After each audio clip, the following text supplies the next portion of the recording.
Hello friends, my name is Puranjay Kumar Gaurav. Uh, I will represent fourth chapter of Waiting for a Visa audio. The fourth chapter is Polluting the Water in the Port of Daulatabad.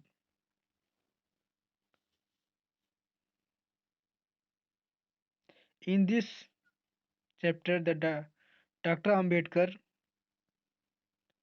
discusses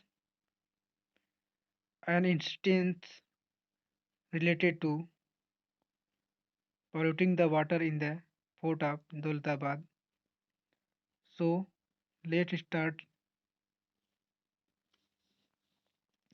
In the year 1934, some of my co-workers in the movement of the depressed classes expressed a desire to go on a sightseeing tour.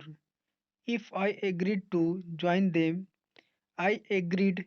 It was a decided it was decided that our plan should at all events include a visit to the Buddhist caves at Virul.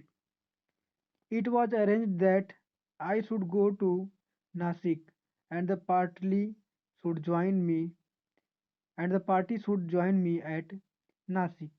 To go to Verul, we had to go to Aurangabad.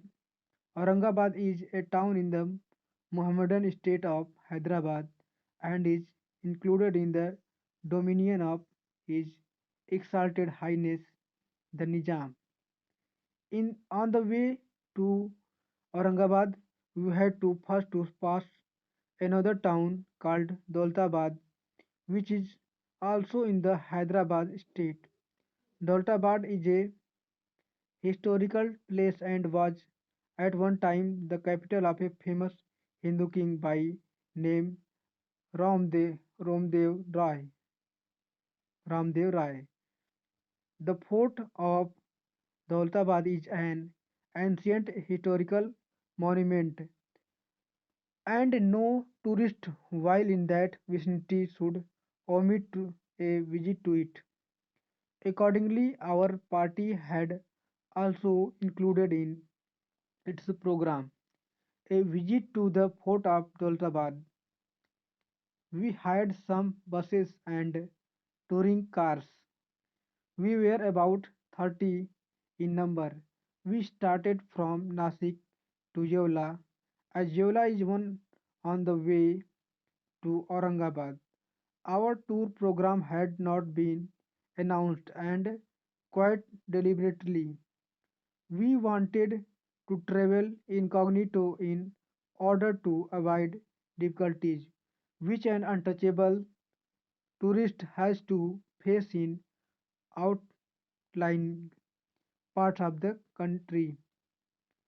We had informed only our people at those centers at which we had decided to halt.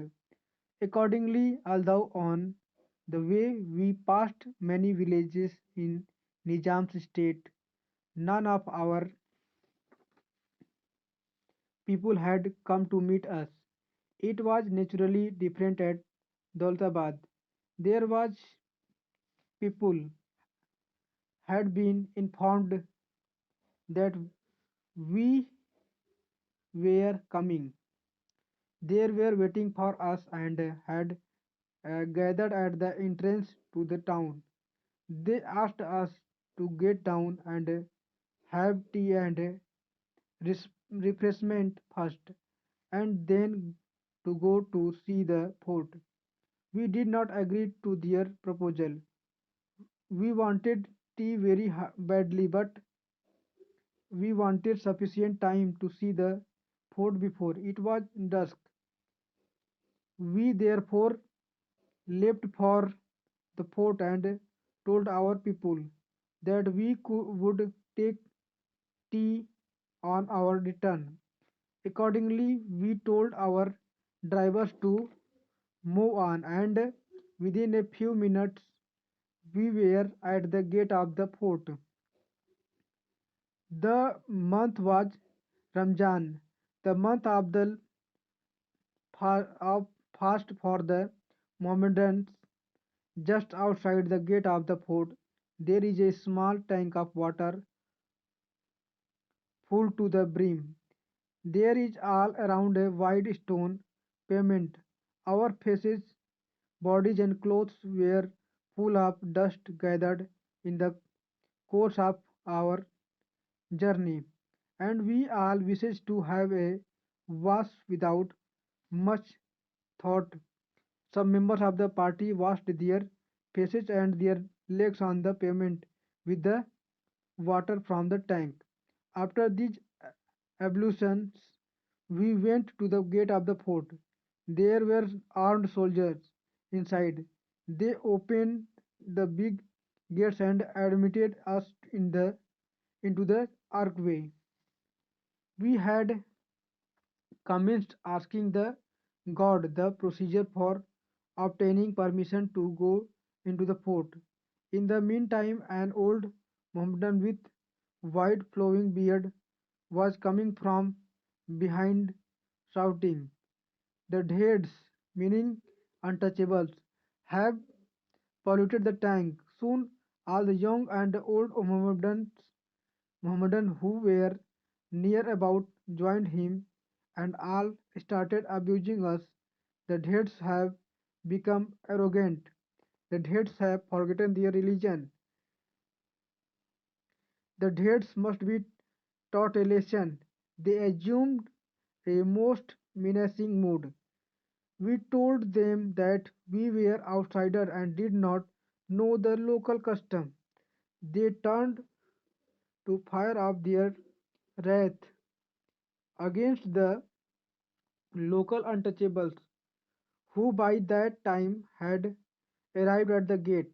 Why did you not tell these outsiders that this tank could not be used by untouchables? Why the question they kept on asking them. Poor people, they were not uh, there when we entered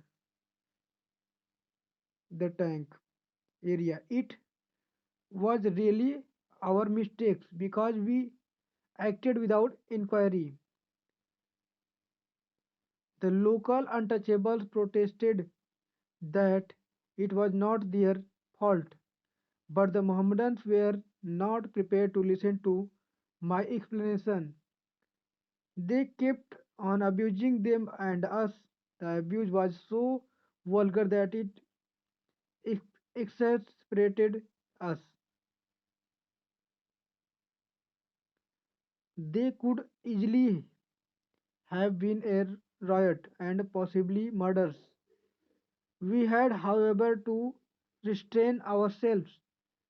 We did not want to be involved in a criminal case, which would bring our tour to an abrupt end.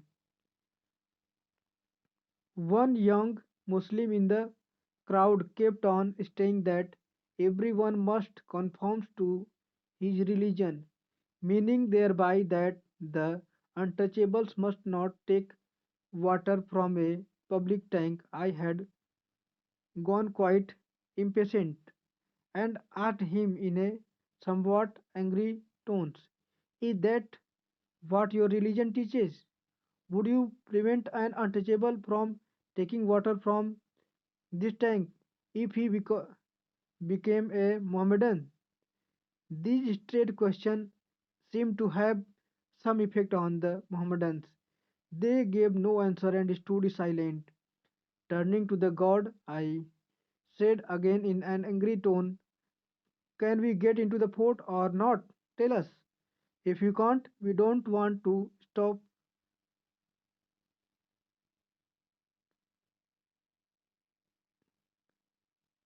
The god asked for my name.